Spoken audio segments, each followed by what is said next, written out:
Monsoon सत्र में विपक्षी दलों के कड़े विरोध के बीच लोकसभा में 3 कृषि क्षेत्र से संबंधित विधेयक पारित किए गए।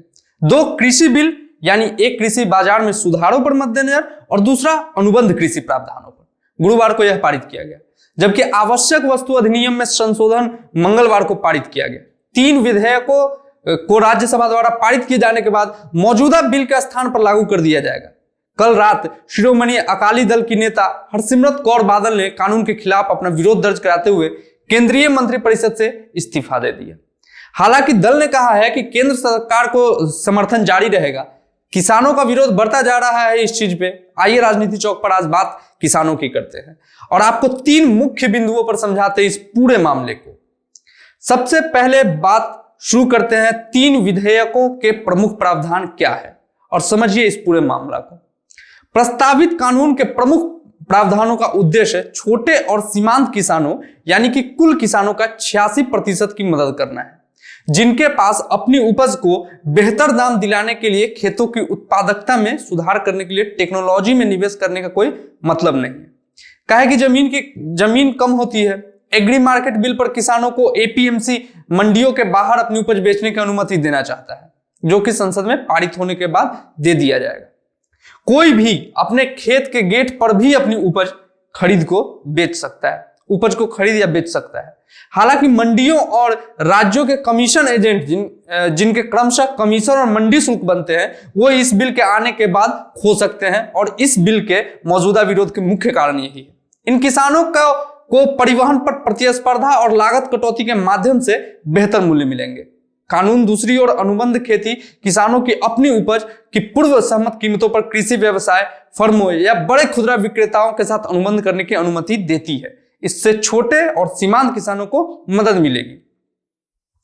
आवश्यक वस्तुओं की सूची में आवश्यक वस्तुएं संशोधन विधेयक 2020 अनाज, दाल, तिलहन, खाद्य तेल, प्याज और आलू जैसी वस्तुओं को हटाने का प्रयास करता है। इसका अर्थ है कि युद्ध और प्राकृतिक आपदाओं जैसी असाधारण परिस्थितियों को छोड़कर ऐसी वस्तुओं पर स्टॉक होल्डिंग की सीमा को लागू करने से विधान समाप्त हो जाएगा।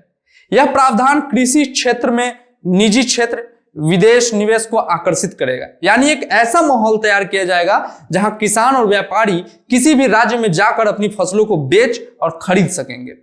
इस बिल के मुताबिक जरूरी नहीं कि आप राज्य की सीमाओं में रहकर ही फसलों की बिक्री करें, साथ ही बिक्री लाभदायक मूल्यों पर करने से संबंधित चयन की सुविधा का भी लाभ ले सकेंगे। अब बात करते कि इस बिल का विरोध कौन कर रहा है।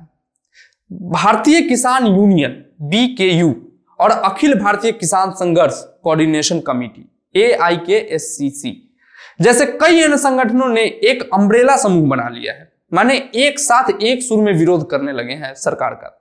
विरोध करने वाले राजनीतिक दलों और खेत संगठनों ने उन बिलों का विरोध करने का कारण बताया है कि उनका ऐसा मानना है कि नए बिल को किसानों की कीमत पर बड़े कॉरपोरेट घरानों की मदद करने के लिए डिजाइन किए गए हैं। अन्य समूह जैसे महाराष्ट्र आधारित शेतकरी संगठन इस तरह के सुधारों का समर्थन करते हैं। अब सवाल है जो सबसे अहम है कि आखिर विरोध क्यों। इस चीज को समझिए। पुरानी प्रणाली अधिकांश किसानों का पक्ष नहीं ले सकती और जो नए विधानों के प्रस्ताव के अधिक विकल्पों के लाभ उठा सकते हैं। दूसरी ओर विधायकों को प्रभावशाली कमीशन एजेंटों को मंडियों में प्रभावित करने की संभावना है, जो किसानों पर अपनी पकड़ कमजोर नहीं करना चाहते हैं। पंजाब और हरियाणा में कमीशन एजेंट को अर्थिया के रूप में जाना जाता है। पंजाब और हरियाणा की राज्य सरकारों के नुकसान की वजह से सबसे अधिक प्रभावित हो गया मंडी टैक्स, जो राजस्व का एक अच्छा स्रोत कहा जा सकता है या सबसे बढ़िया स्रोत भी मान सकते हैं। अर्थिया न केवल उनके आयोगों को बल्कि उनके पारंपरिक व्यवसाय को भी ढीला कर देगा।